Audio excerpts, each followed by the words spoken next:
Oke, assalamualaikum warahmatullahi wabarakatuh. Ya, hari ini kita coba membahas contoh perhitungan ekuivalen single absolute atau WT18 atau W18 ya. Namun sebelumnya di sini ada yang Anda lihat adalah tabel pembagian jenis-jenis kendaraan ya, kemudian konfigurasi sumbu dan juga kodenya ya, seperti itu. Jadi kita bahas dulu terkait jenis-jenis kendaraannya. Nah, di sini grafik yang ini ya yang kita fokus, grafik pertama sebelah kiri itu adalah grafik pembagian beban kendaraan pada sumbu kendaraan. Jadi katakan mobil pribadi 2 ton, 2 ton ini akan didistribusikan bebannya ke sumbu depan dan sumbu belakang gitu ya. Nah, kemudian yang di sebelah kanan ini adalah pembagian kodenya. Jadi nanti saat kita merencanakan, kita melihat kodenya ya, melihat kode, kemudian kita identifikasi jenis kendaraannya, kemudian kita identifikasi konfigurasi bebannya ya, distribusi bebannya seperti apa, berapa persen diterima di sumbu depan, berapa persen diterima di sumbu belakang dari beban kendaraannya. Nah, pengkodeannya ya, ini ada caranya ya, cara membacanya. Kita coba dulu yang di golongan 2, kelompok jenis kendaraan sedan, jeep, station wagon ya. Di sini kita lihat kodenya 1.1 ya, 1.1. Maksudnya 1.1 adalah satu yang pertama ya, itu adalah konfigurasi sumbu depannya. Jadi sumbu depannya dia sumbu tunggal, roda tunggal atau gandar tunggal, roda tunggal ya. 1 berarti menunjukkan sumbu tunggal ya. 1 digit menunjukkan sumbu tunggal. Kalau nanti 2 digit sumbu ganda, kalau 3 digit sumbu tridem gitu ya. 1 di sini 1 digit sumbu tunggal, kemudian angka satunya sendiri itu adalah jumlah rodanya ya, jumlah roda pada sumbu 1 di sini dia berarti sumbu tunggal. Roda tunggal ya. Jadi sumbu tunggal, roda tunggal dia dinyatakan dengan 1 dan 1 digit. Ya, kemudian titik ini pemisah. Kemudian 1 yang di belakang juga sama dengan 1 yang depan, berarti sumbu tunggal, roda tunggal, seperti itu. Nah, kemudian kita lihat di golongan 5B. 5B di sini adalah bus besar. Bus besar dia, kalau kita lihat di depan adalah sumbu tunggal, roda tunggal, sama seperti golongan 2 atau sedan atau mobil pribadi. Kemudian kita lihat belakangnya. Belakangnya konfigurasinya adalah sumbu tunggal, roda ganda ya, sumbu tunggal, roda ganda. Sumbu tunggal roda tunggal kita lihat dulu, sumbu tunggal roda ganda kita lihat dulu. Dia memiliki 1 sumbu ya. 1 sumbu berarti dia memiliki 1 digit. Kemudian rodanya ganda berarti angkanya 2. Berarti 1 di depan adalah sumbu tunggal roda tunggal. 1 digit di belakang yang diberi angka 2 itu berarti dia memiliki 2 roda atau roda ganda ya, seperti itu. Kemudian truk 3 sumbu golongan 7A, kita lihat truk 3 sumbu ya, sumbu depannya ya ini adalah sumbu tunggal roda tunggal ya, tapi sumbu belakangnya itu sumbu ganda roda ganda ya. Sehingga di sini pengkodeannya, kalau roda depan sumbu tunggal roda tunggal berarti 1 digit, sumbu tunggal roda tunggalnya berarti dia 1, kemudian dipisahkan ya, titik. Kemudian kita lihat roda belakangnya dia memiliki 2 sumbu, berarti dia 2 digit ya, memiliki 2 digit. Sumbu ganda roda ganda ya, sumbu ganda roda ganda berarti dia memiliki 2 digit dan angkanya, simbolnya adalah 2, berarti 1.22, bukan 22 tapi 22. Berarti kalau misalkan 2 per 2, berarti jumlah digit 2 digit menunjukkan dia memiliki 2 sumbu, dan 2 yang di depan berarti roda sumbunya pada sumbu ganda itu, roda yang depan dia memiliki roda ganda, kemudian roda yang di belakang pada sumbu ganda tersebut dia juga memiliki roda ganda, berarti 2. Kemudian di sini truk gandeng ya, truk gandeng dia berarti memiliki 2 bak. Yang bak pertama dia melekat di kendaraannya, modanya, dan bak yang kedua itu dia digandengkan gitu ya, jadi tergandeng. Jadi dia memiliki 2 bak, yang satu bak melekat dan satu bak digandengkan di kendaraannya gitu ya. Jadi pengkodeannya di sini sumbu depan ya, sumbu depannya sama 1 digit ya, sumbu tunggal roda tunggal berarti 1. Kemudian roda belakangnya kita lihat sumbu ganda roda ganda berarti 2. Kemudian kita lihat di belakangnya ada bak juga ya, berarti dipisahkan. Pemisah untuk tergandeng adalah plus ya, pemisahnya adalah plus. Kemudian kita lihat di baknya ini adalah sumbu tunggal roda ganda baik depan maupun belakang. Jadi notasinya adalah 1.22 plus 2.2. Nah, ini notasi untuk tergandeng. Nah, berbeda dengan truk semi trailer. Truk semi trailer ini berarti dia baknya ya, itu dia digandengkan di kendaraannya. Jadi kendaraannya dia tidak memiliki bak terlebih dahulu ya. Kemudian rangkaiannya itu ditempelkan atau digandengkan di truknya. Nah, truknya sendiri itu dia memiliki konfigurasi ya. Ini konfigurasinya berarti sama seperti yang tergandeng atau golongan 7A atau 7B dan 7B. Jadi 1.22 ya. Kemudian pemisahnya adalah tanda negatif ya, tanda negatif. Kemudian kita lihat rangkaiannya dia memiliki sumbu ganda roda ganda atau ganda roda ganda, berarti dia 2 digit dan 2 ya, angkanya 2. Nah, seperti ini. Jadi 1.22 minus 22 itu adalah kode untuk truk semi trailer. Namun kita lihat juga terdapat truk semi trailer yang kodenya 2.22 minus 222. Jadi untuk roda belakangnya dia memiliki sumbu tridem roda ganda. Ya, seperti itu. Jadi seperti itu contoh atau cara pengkodean dari jenis kendaraan berdasarkan konfigurasi sumbunya. Ya. Nah, kemudian di sini ada soal contoh perhitungan ESALN atau equivalent single axle load pada tahun ke N ya, tahun rencana. Dengan soalnya hitung nilai ESAL rencana selama 10 tahun untuk jalan arteri 4/2 UD dengan data pertumbuhan lalu lintas 5% per tahun dan LHR sebagai berikut ya, dibagi tiap jenis kendaraan. Di sini ada 1.1 atau mobil pribadi dengan bebannya 20 kN, jumlah LHR-nya dia 200 ya.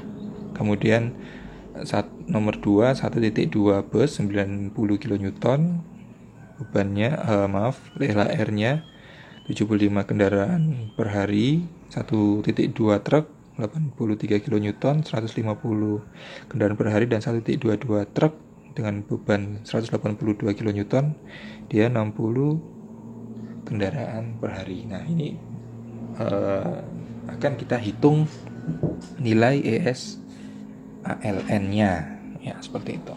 Oke. Sekarang kita selesaikan contoh perhitungan tersebut.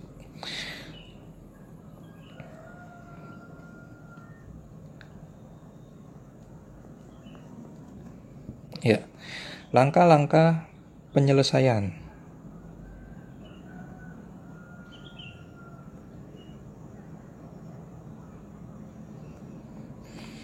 Yang pertama yang kita lakukan ya adalah menghitung nilai E-nya. Jadi menghitung nilai E tiap jenis kendaraan.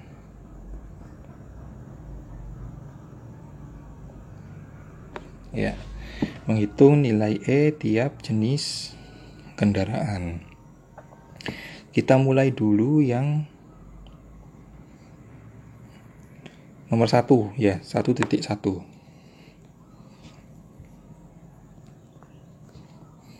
1.1. Bebannya tadi 20 kilonewton. Nah, sekarang bagaimana konfigurasi pembagian bebannya? Kita lihat di sini untuk mobil pribadi ya. Mobil pribadi dia 50%, 50% ya. Berarti di depan 50% dan di belakang 50% ya. Sekarang kita hitung nilai E-nya. Oke. Nilai E ya. Kemarin sudah kita jelaskan. Nilai E adalah sama dengan beban kendaraan per beban sumbunya. Ya, beban sumbunya. Jadi di sini beban kendaraannya yang dibebankan di sumbu itu 50% ya untuk depan ya. Untuk depan 50% dikali 20 kilonewton. Ya, kemudian dibagi dengan 53 kilonewton. 53 kilonewton dari mana? Dia merupakan beban sumbu untuk gandar tunggal roda tunggal ya. Jadi di slide kemarin ya sudah kita jelaskan bahwasanya tiap-tiap jenis sumbu dia memiliki beban sumbu yang berbeda-beda. Ya, jadi untuk sumbu tunggal roda tunggal dia dibagi 53 kilonewton pangkat 4 ya. Jadi kalau kita kalikan ini ya 50% ya 50% untuk sumbu depannya 20 kilonewton dikalikan 20 kilonewton dibagi 53 kilonewton pangkat 4 didapatkan nilai 1,27 kali 10 pangkat minus 3 ya. Nah, kita lihat konfigurasi sumbunya ya. Konfigurasi sumbunya itu 50% 50% ya. Jadi 50% didistribusikan di sumbu depan, 50% didistribusikan sumbu belakang. Sehingga nilai E untuk depan dan belakang dia sama ya. Jadi E depan dan E belakang sama, sehingga dari sini bisa langsung kita percepat perhitungannya. Berarti E untuk mobil ya itu 1,27 kali 10 pangkat min 3 kali 2 ya, kali 2. Kemudian berapa jumlahnya? Jumlah dari LHR-nya adalah 200 kendaraan per hari, sehingga di sini kita kalikan lagi dengan 200 ya.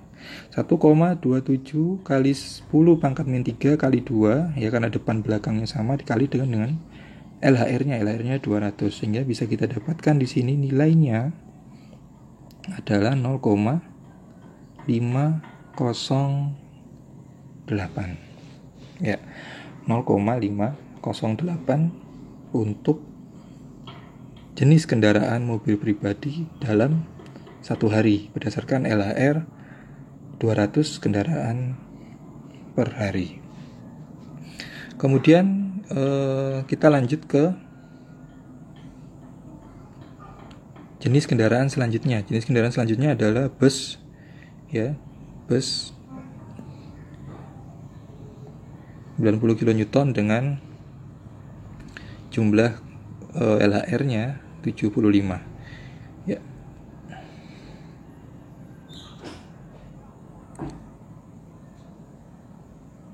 Bus 90 kN, ya. Kemudian kita perlu lihat bagaimana konfigurasi dari atau distribusi bebannya tiap-tiap sumbu. Nah, di sini ini tidak terlalu jelas ya. Di sini dia menyebutkan 34 dan 66. Ya, jadi totalnya 100. Ya, 34 dan 66. 34% dan 66%. Kemudian kita hitung.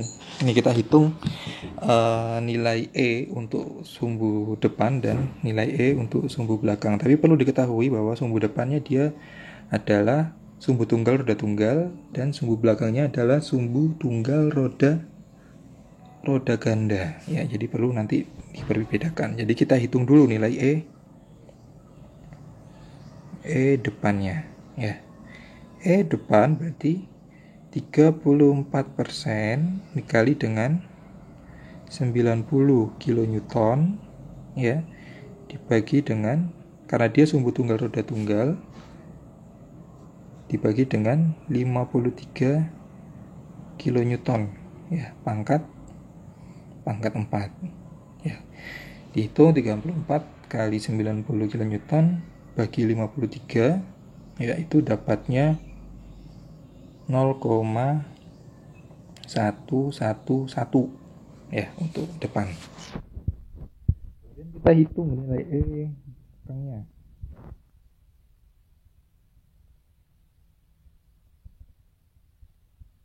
Di belakang jadi 66% kali 90 kN. Karena dia sumbu tunggal roda ganda, berarti dia dibagi dengan 80 kN, ya. Pangkat 4 sama dengan 66 kali 90 pangkat 4 0,304, ya.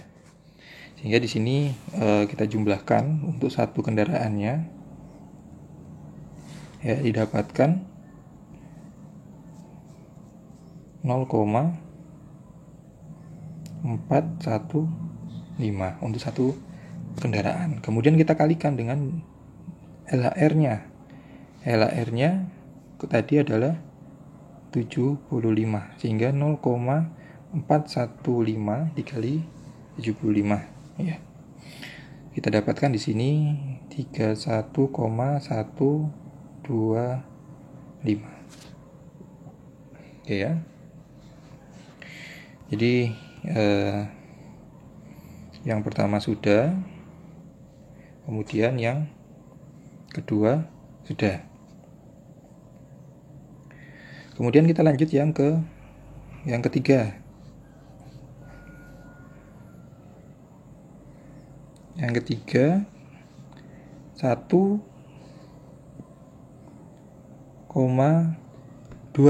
truk 83 kN, ya, dengan jumlah LHR 150 kendaraan per hari.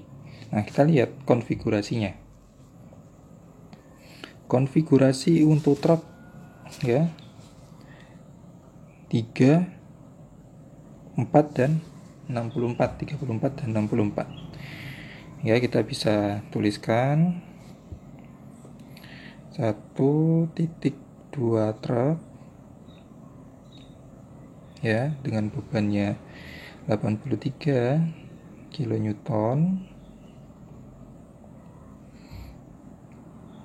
dia 34% bagi 66%, berarti kita hitung pula nilai E nya, ya. E depan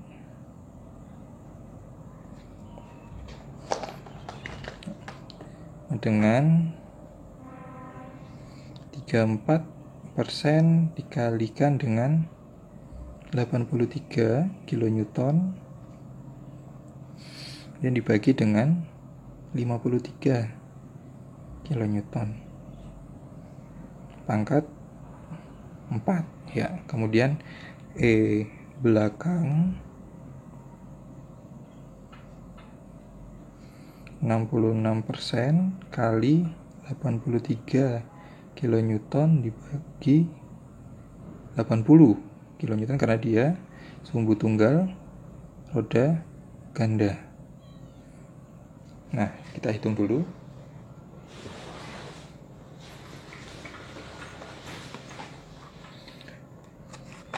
Berarti untuk yang E depan didapatkan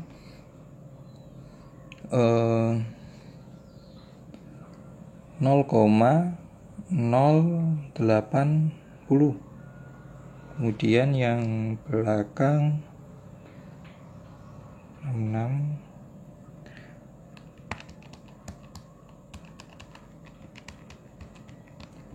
adalah temunya 0,220 ya. Sehingga kita jumlahkan,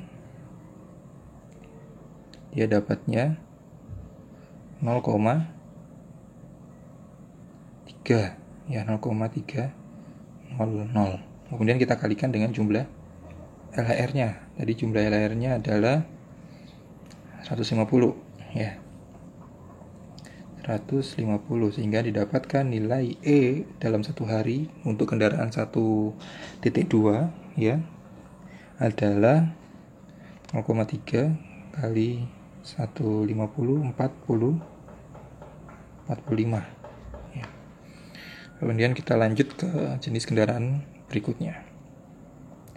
Jenis kendaraan berikutnya adalah 1.22 truk dengan beban 182 kN dengan nilai LHR 60 kendaraan per hari. Kita lihat dulu konfigurasi bebannya.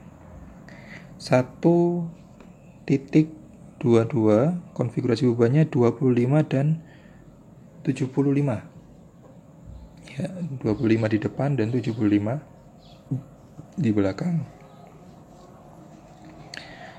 1.22 truk 183 kN, baginya tadi 25% dan 75%.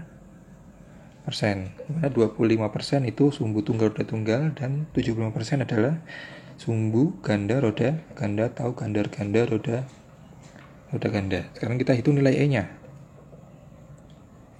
E depan ya, berarti 25% dikalikan 183 kN dibagi dengan 53 kN pangkat 4. Kemudian nilai E belakang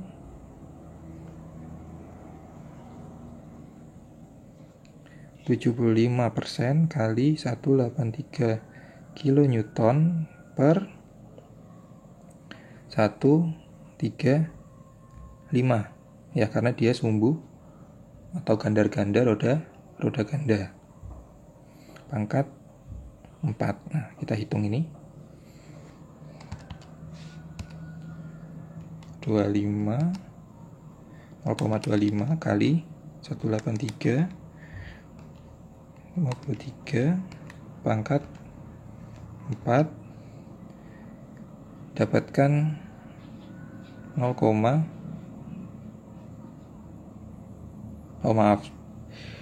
182 ya, 182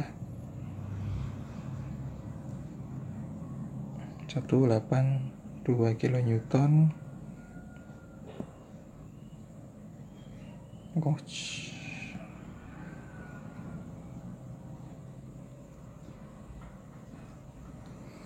82 kN.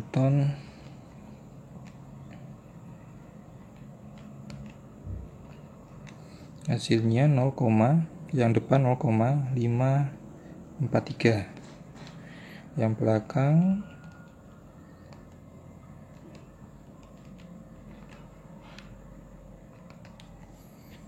adalah 1,045. Ya, kita jumlahkan. Jumlahnya 1,588. Ya, dikalikan dengan nilai LAR-nya tadi. Nilai LAR-nya 60. Sehingga kita dapatkan 95,28 dalam satu harinya. Kemudian kita lihat secara keseluruhan. Ya, di sini kita sudah dapat nilai E per harinya untuk mobil pribadi 0,508. Ya, kemudian untuk busnya 31,125, kemudian truknya 45, dan nilai untuk truk yang 1.22 adalah 95,28. Sehingga kita bisa hitung, ya, di sini E hariannya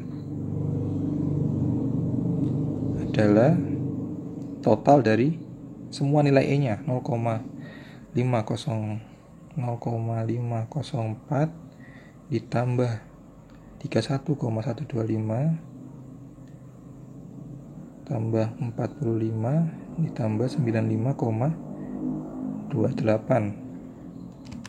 0,504 tambah 31,125 tambah 45 tambah 95,28. Dapatkan 171, ya, 171. Bentar, kita lihat dulu. 95,28 171,91, ya. Nah, kita sudah dapatkan nilai E, tapi nilai E ini adalah E harian, ya. Jadi nilai E ini adalah E hariannya. Sedangkan kita tahu tadi bahwasanya yang dibutuhkan adalah nilai E selama 10 tahun, ya. Nilai E selama 10 tahun dengan pertumbuhan lalu lintas 5%. Nah, kemudian yang langkah kedua selanjutnya, yang pertama sudah kita lakukan adalah menghitung nilai E tiap jenis kendaraan, ya, per hari. Kemudian kita hitung nilai yang kedua adalah nilai faktor pertumbuhan.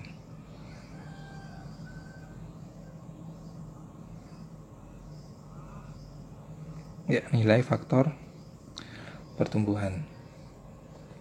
Di soal kita dapatkan faktor pertumbuhannya adalah nilai pertumbuhan adalah 5% per tahun. Ya, 5% per tahun. Sehingga untuk mencari nilai faktor pertumbuhan atau nilai R, persamaannya adalah 1 plus I, ya, pangkat N adalah umur rencana, dikurangi 1 dibagi dengan nilai I, ya. I-nya sudah kita dapatkan, ya. Kemudian N-nya kita dapatkan adalah 10 tahun, ya. Sehingga bisa kita hitung, ya. R sama dengan 1 plus 0,05 pangkat 10 dikurangi 1 dibagi dengan 0,05. Sehingga kita dapatkan di sini nilainya 1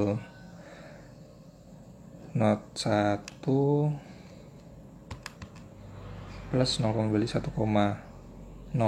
pangkat 10, 1,05 pangkat 10 dikurangi 1 dibagi 0,05, ya, hasilnya 12,578, ya, 12,578. Oke, kita sudah dapatkan nilai 12,578. Langkah kedua berarti sudah kita selesaikan. Kemudian langkah ketiga, Ya, langkah ketiga adalah menentukan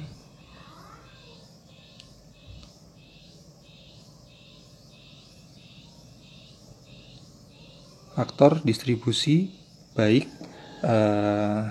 arah maupun lajur, ya, faktor DD, distribusi arah dan distribusi lajurnya. Nah, kita di sini dapatkan di soal, ya, tipe jalannya 4/2 untuk kelas jalan arteri, ya, arteri 4/2 UD, ya. Berarti kalau kita gambarkan, jalannya terdiri dari tipe jalan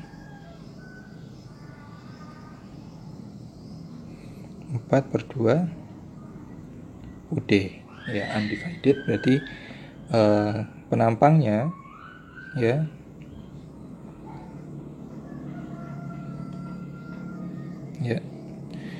kalau ini adalah bahu jalan, ini adalah badan jalannya, adalah center line-nya, maka satu arah atau satu jalur dia memiliki dua lajur, ya. Undivided berarti dia tidak memiliki pemisah, ya.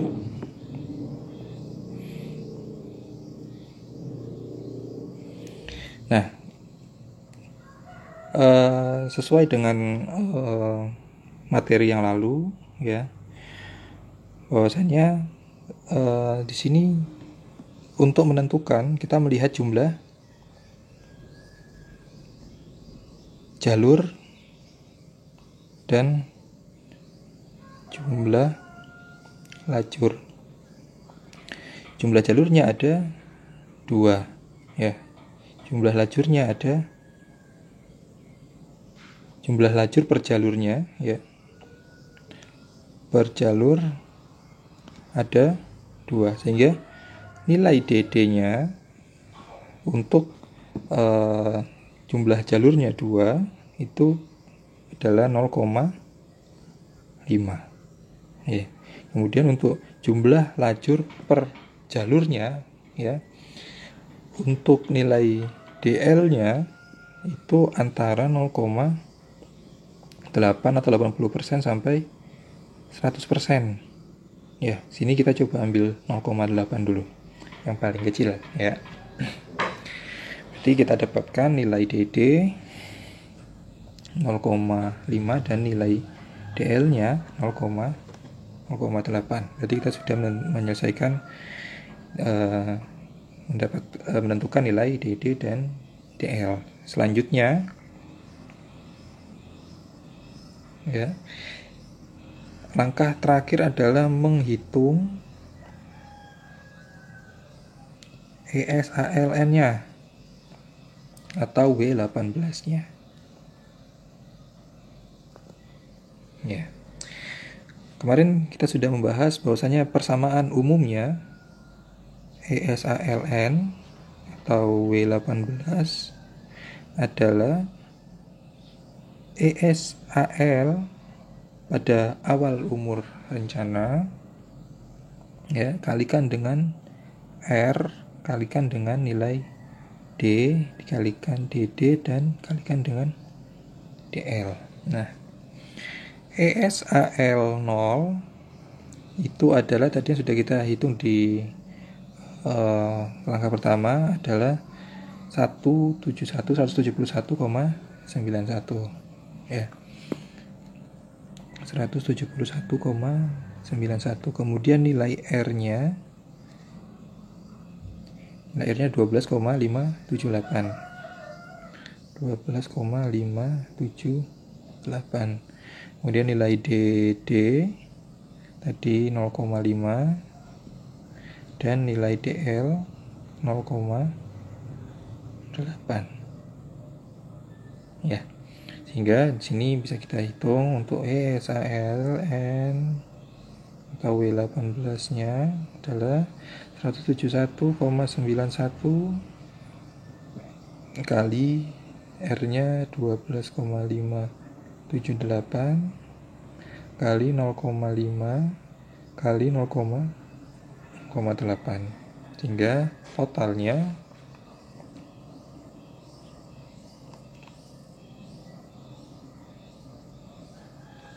maaf ya, ada yang tertinggal.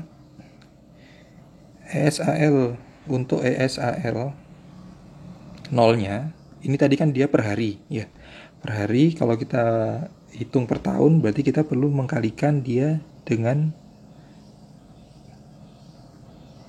1 tahun ya. Jumlah 1 tahun 365 ya, berarti 171,91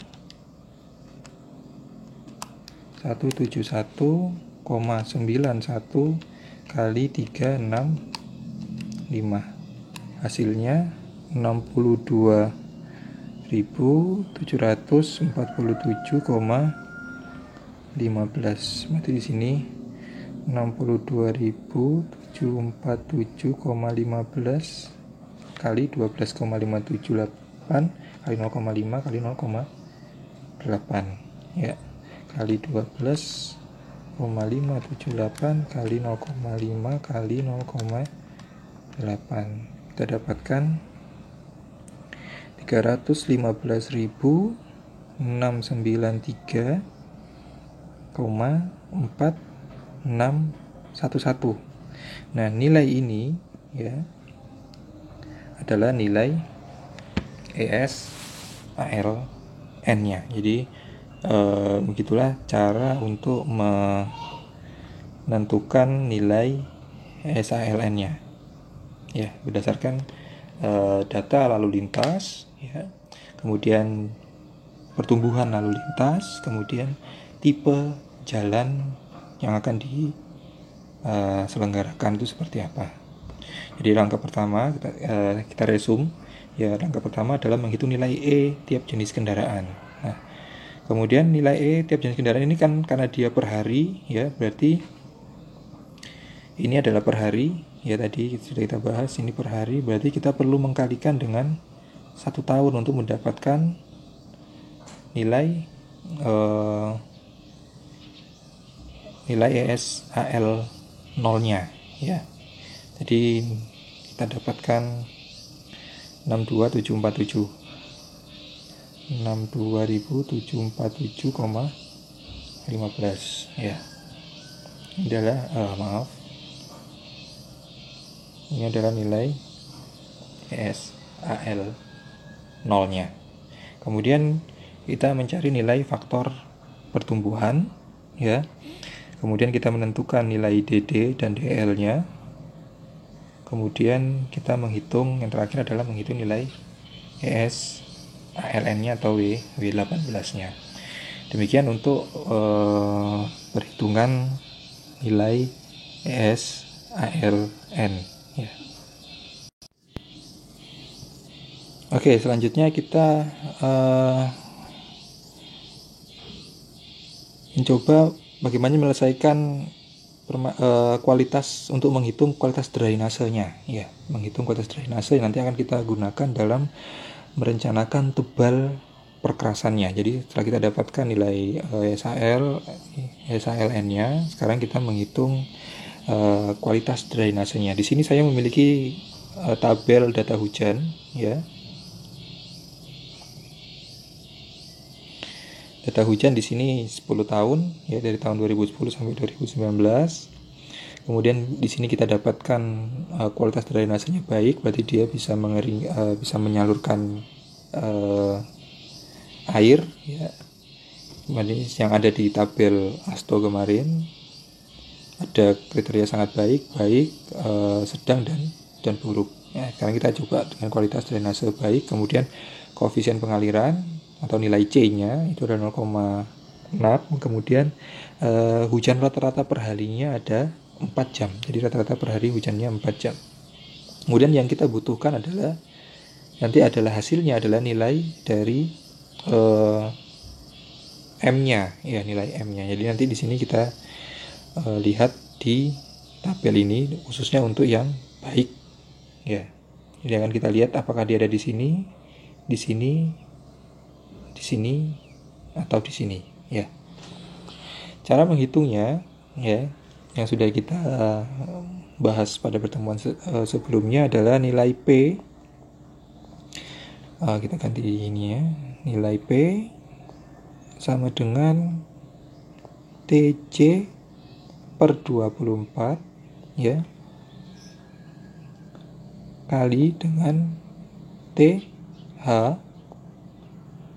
per 365 kali dengan WL kali dengan 100, ya. Jadi ini adalah persamaan untuk mencari persentase, ya, nilai persentase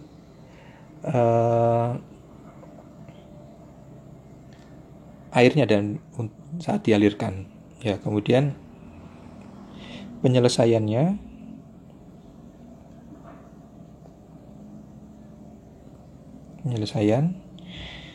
di sini kita menghitung dulu nilai TH-nya, ya. Kita hitung dulu nilai TH atau hujan tahunannya, rata-rata hujan tahunannya. TH berarti di sini kita memiliki jumlah data 10, di 1/10 dikalikan dengan,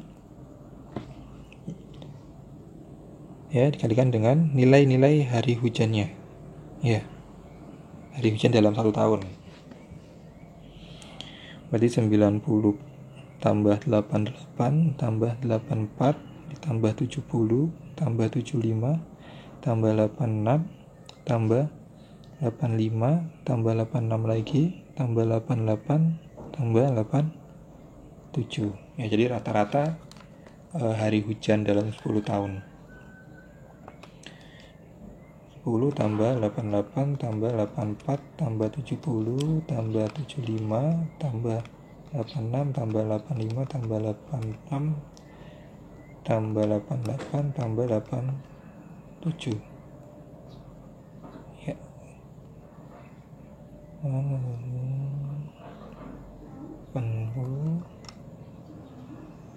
Jadi dapatkan 839 bagi 10, hasilnya 83,9, ya.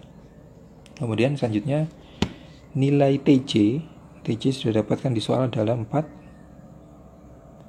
jam, sehingga bisa kita lihat atau kita bisa hitung persamaannya dari persamaan TC per 24 kali TH per 365 kali WL kali 100. TC-nya 4, berarti 4 per 24 kali 83,9 per 365 kali WL kemarin adalah 1 min C-nya 0,6, ya, kali 100. Ini saya tulis di sini untuk nilai WL itu adalah 1 min C.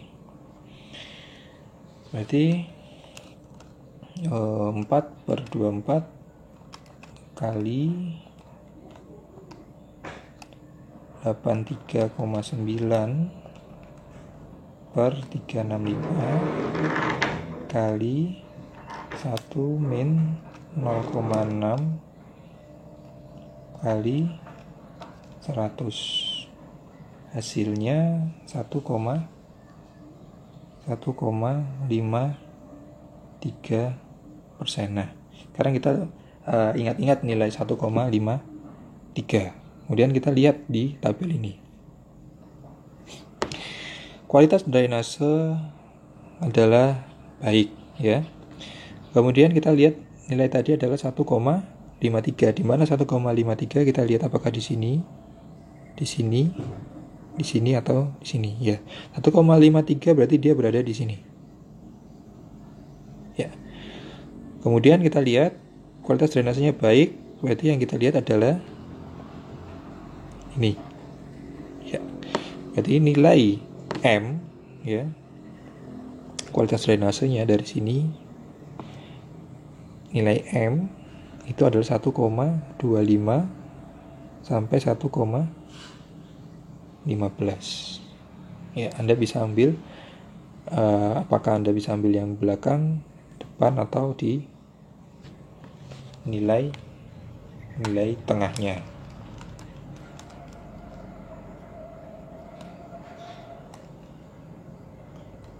Kalau kita ambil nilai tengahnya berarti berapa? 1,2 ya, 1,2. Oke. Nah, jadi seperti itu untuk menghitung nilai. Nah, oke, selanjutnya kita mencoba menyelesaikan contoh perhitungan tebal perkerasan ya.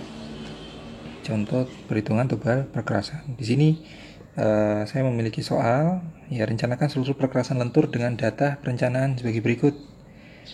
Fungsi jalannya adalah jalan arteri, kemudian ESALN yang contoh perhitungannya sudah kita jelaskan tadi, sudah kita bahas tadi. Di sini ESALN-nya dia datanya 20 kali 10 pangkat 6 atau 20 juta ya. Kemudian CBR tanah dasarnya 6% dan koefisien drainasenya untuk tiap-tiap lapis pondasinya 1,3. Nah, apa yang kita butuhkan? Yang kita butuhkan adalah grafik koefisien ya untuk A1, untuk A2 dan A3 ya. Jadi kita butuh 3 grafik ini, A1, A2 dan A3. Nah, sekarang kita akan mencoba menyelesaikan dengan persamaan empiris ya.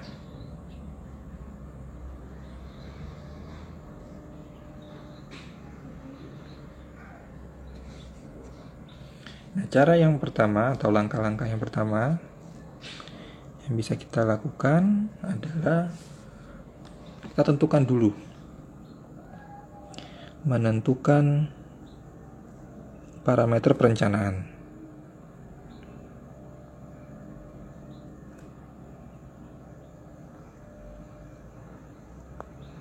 Ya, parameter perencanaan yang pertama.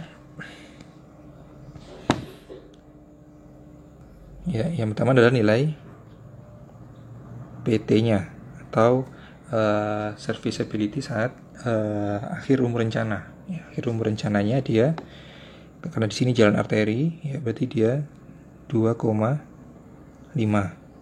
Ya, kemudian P0 untuk jalan arteri dia 4,5.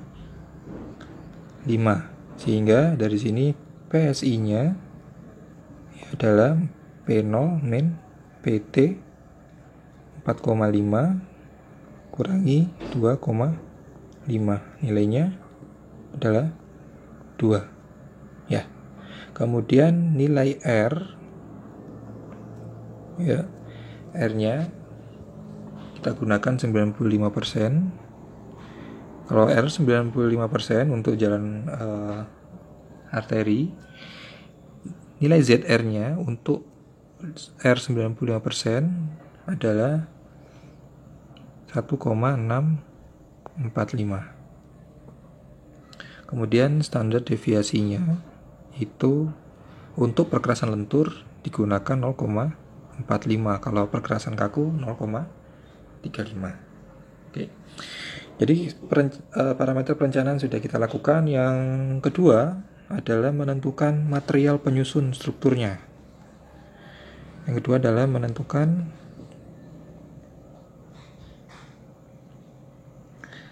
material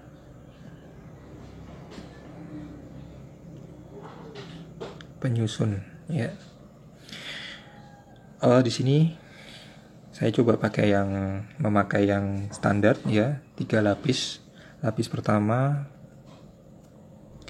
lapisan surface course, kemudian lapisan base course,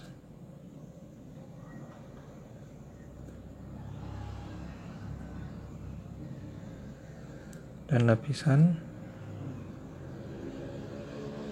oh maaf, oh ya benar, terakhir adalah sub-base course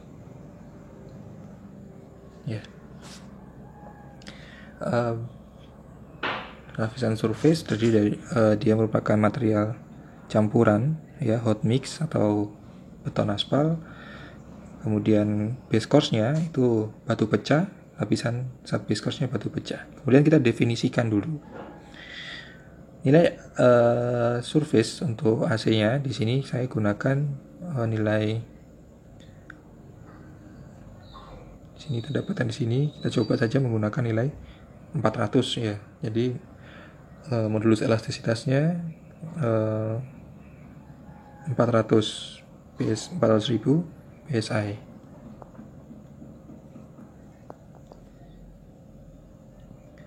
Berarti untuk nilai A1-nya ya, di sini kita tarik garis. Kemudian kita tarik garis ke sana ya. Dapatkan 0,442 ya. 0,42. Kemudian untuk base course-nya saya gunakan batu pecah kelas A dengan CBR yang saya rencanakan 80%. Kemudian untuk sub-base course-nya batu pecah kelas A, kelas B, CBR-nya 50%. Nah, untuk CBR 80% kelas A, kita lihat lagi di tabel.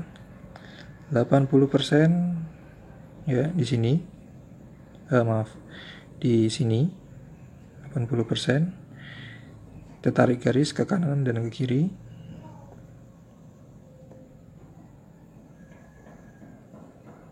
Ya.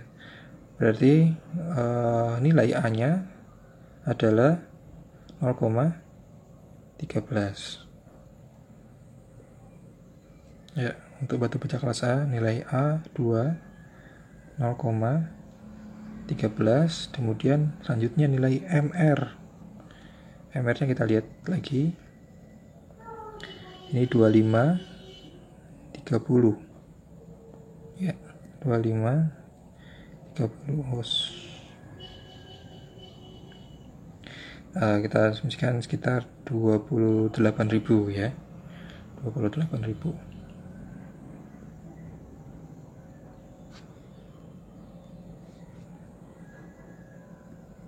Kemudian batu pecah kelas B nilai A3 dan nilai MR.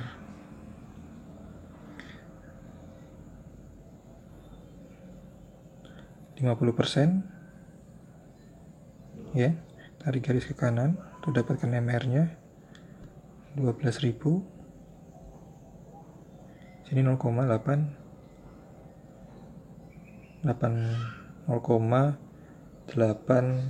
ya, 0,09 paling enaknya. A-nya A3 0,09 dan nilai MR-nya 12.000.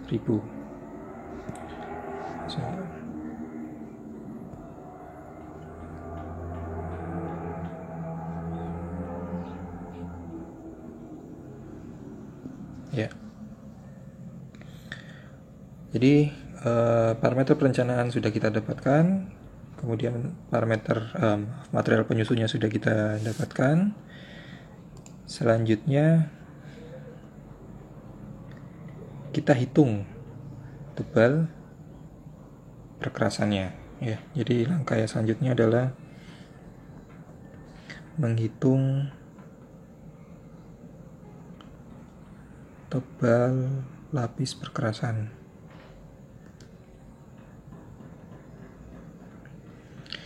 Oke, untuk menghitung tebal lapis perkerasan, kita lakukan sesuai dengan jumlah lapisan yang kita rencanakan, gitu ya. Kalau misalkan yang saya gunakan ini 3, berarti akan kita lakukan 3 kali perhitungan untuk mendapatkan berapa tebal tiap-tiap lapisannya. Lapisan pertama lapisan surface, lapisan kedua lapisan base course, dan lapisan ketiga lapisan sub base course-nya. Jadi kita akan menghitung berapa nilai tebalnya A1, D1, D2 dan D3-nya. Sekarang kita hitung dulu yang pertama. Jadi perhitungannya itu dari atas ke bawah ya. Jadi lapisan yang paling atas yang berkontak langsung dengan ban sampai yang paling bawah yang dia diletakkan di atas tanah dasar. Jadi kita hitung dulu yang pertama. Tapi sebelumnya kita cross check kembali persamaan umum ya. Persamaan umum dalam untuk menghitung tebal perkerasan ya, itu log ya, log 10 atau kita tidak perlu log 10, jadi log yang berbasis 10, W18 ya, ZR S0 kali S0 ditambah 9,36 dikalikan dengan log ya, kalikan dengan log dari SN plus 1 ya, dikurangi 0,2 ya, di sini baru ditambah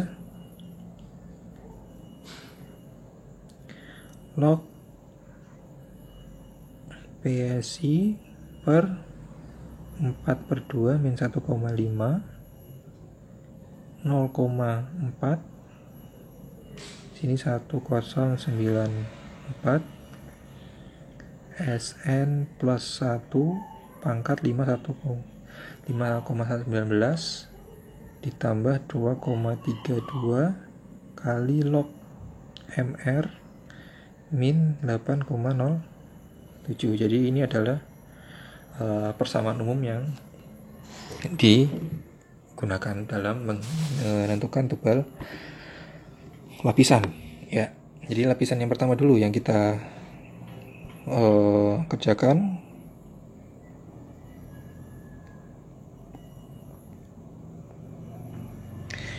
Nah, cara mengerjakannya ya.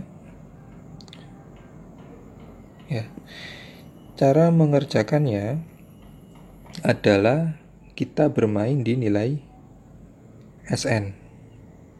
Ya, bermain dengan nilai SN yang mana dengan kita try and error nilai SN ya. Ruas sebelah kanan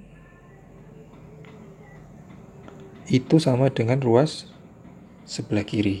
Jadi sifatnya try and error sampai kita dapatkan ruas sebelah kanan sama dengan ruas sebelah kiri. Nah, kalau Anda menggunakan Microsoft Excel ya, atau yang berbasis Excel, Anda bisa bagi persamaan ini menjadi beberapa bagian ya. Yang pertama Anda bisa bagi ini dulu ya, 1, kemudian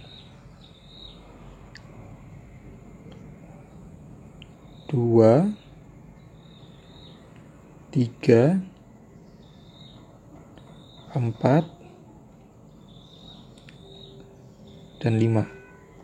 Jadi ada 1, 2, 3, 4, 5, sehingga Anda bisa sederhanakan dia menjadi 1 plus 2 plus 3/4 tambah 5 gitu ya. Oh maaf, ini minus ya, minus 1 minus 2 ditambah 3/4 ditambah 5 ya. Itu untuk mempermudah dalam perhitungan. Ya, nanti kalau misalkan Anda gunakan Microsoft Excel itu lebih gampang, sehingga untuk bermainnya try and error-nya itu lebih mudah. Atau Anda kalau misalkan yang sudah mengenal Microsoft Excel lebih dalam ya, Anda bisa gunakan istilah goal seek ya. Di situ ada goalseek, kemudian kita tentukan targetnya dengan mencoba SN-nya, nanti dia akan melakukan iterasi sendiri sehingga nilai ruas kanan sama dengan nilai ruas kiri, seperti itu. Nah, sekarang kemudian sudah menyamakan ruas kanan, konsepnya menyamakan ruas kanan dan ruas kiri. Ya, kemudian konsep yang selanjutnya adalah bagaimana kita menentukan nilai MR, ya. Bagaimana kita menentukan nilai MR. Nah, pada pertemuan lalu sudah dibahas bahwasanya nilai MR, ya, yang digunakan dalam menghitung lapis perkerasan itu adalah nilai MR yang ada di bawahnya atau yang mendukung, ya. Kalau di cara bina marga biasanya disebut daya dukung tanahnya, ya. Daya dukung tanah berarti yang ada di bawahnya. Jadi dengan adanya daya dukung tanah itu, berapa tebal perkerasan yang bisa digunakan di atasnya, kan seperti itu, ya. Sekarang kita coba dulu lapis surface course-nya atau lapis pertama. Ya, di sini kita notasikan D1 atau lapis yang pertama. Atau sebelum sebelum kita menghitung lapis pertama, kita turunkan aja dulu. Ya. Persamaan dasar yang kedua, ya, tadi saya lupa bahwa nilai SN sendiri itu adalah A1 kali D1 ditambah A2 kali D2 kali M2 ditambah A3 kali D3 kali M3. Karena saya menggunakan 3 lapisan, berarti nilai D-nya cuma sampai 3. Kalau misalkan Anda nanti menggunakan 4 lapisan, ya, itu nanti berarti 4, gitu ya, seperti itu. SN ini, ya, akan kita cari nilai D1, D2, dan D3-nya. Sekarang kita coba dulu mencari nilai D1-nya. Nah, sekarang kita cari D1. MR yang kita gunakan, ya,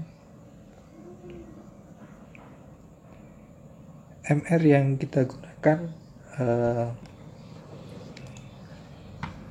itu adalah nilai MR dari base course-nya, ya. Nilai MR dari base course-nya. Berapa nilai MR base course? 28.000 PSI.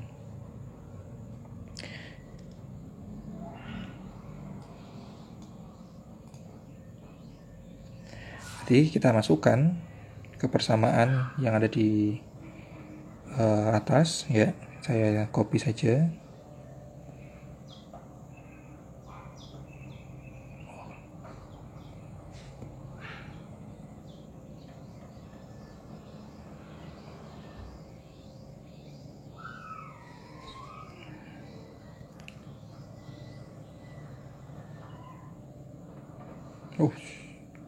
Atau kita tulis saja mungkin.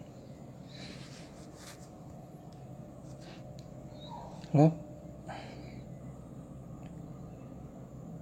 W18 ZR S0 9,36 log SN plus 1 min 0,2 plus log PSI per 42 min 1,5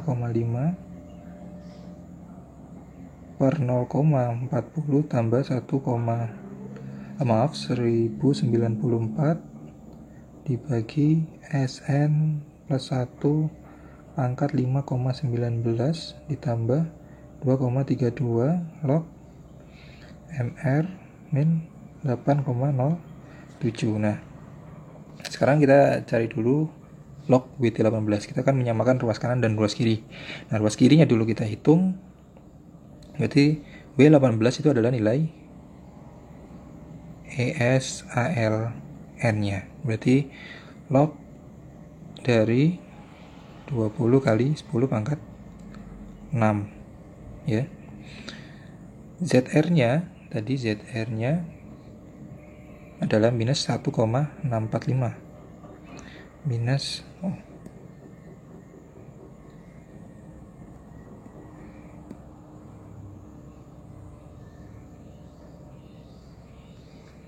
minus 1,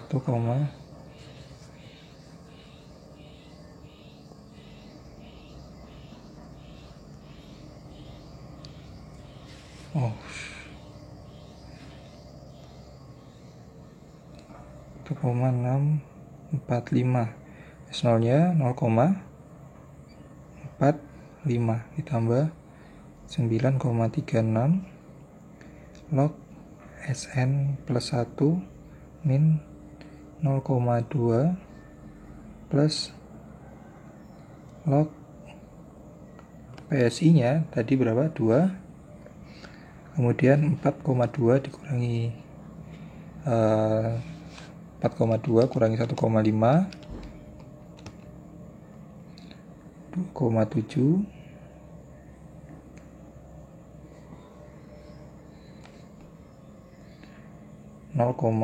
dibagi 0,40 tambah 10,94 Sn plus 1 pangkat 5,19 ditambah 2,32 dikali log 28.000 ya, dikurangi 8,007 log 20 juta itu adalah 7,3. Nah, sekarang kita bermain di SN nya ya.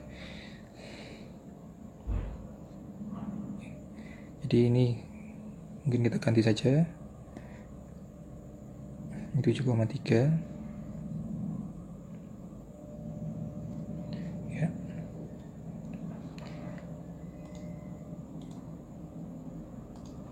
$28.000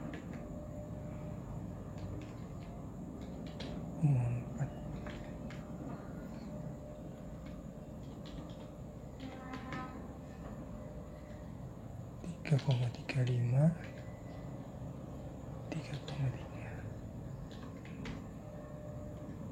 3,3